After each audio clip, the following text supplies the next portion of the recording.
Now, as a psychiatrist, you asked about the developmental history. In the old days, they would emphasize things like what age did you start using the bathroom? How was your toilet training?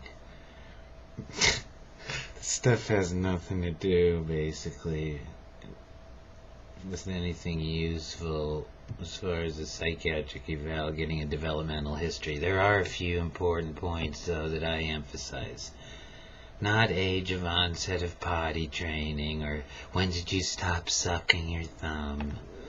That does have some importance, but not for an adult seeking psychiatric treatment, for example, right away. What you do ask for is things like, how far did you go in school? You do not want to miss mental retardation.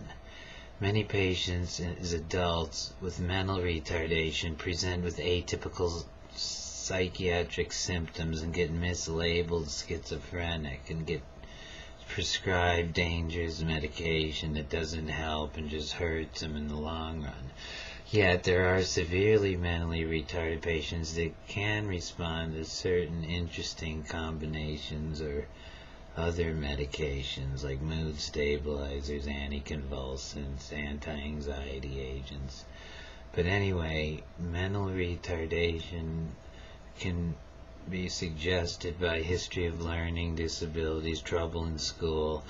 It also gives you an idea of how developed they are intellectually, because, say, suicide patients, they can't reason their way out oftentimes.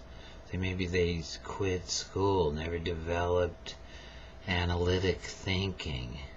So that's important, I always ask about.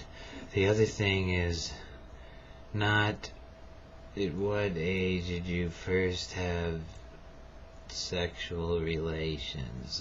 That's really not important right away. What you do want to ask about is history of abuse, sexual, emotional, physical, as a child. This increases risk of suicide. Repetitive, prolonged childhood sexual abuse is almost as high of a risk as eating disorder for suicide. So that's important.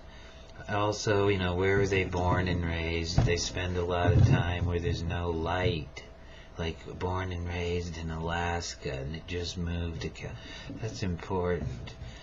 Siblings is important, brothers, sisters. You can then get into, describe your parents, how were they. And then if they're older, marriages, divorces, children. Legal charges are important. Say with meth patients, there's also a lot of legal problems.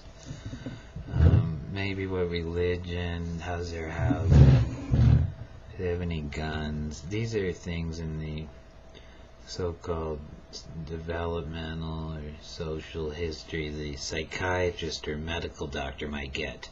Now a social worker might do a completely different full assessment. All the jobs you've had, how'd you get along at work, tell me about your marriages in depth, and they'll get into a lot more of the developmental history, but I only need a few key points most of the time. Thank you.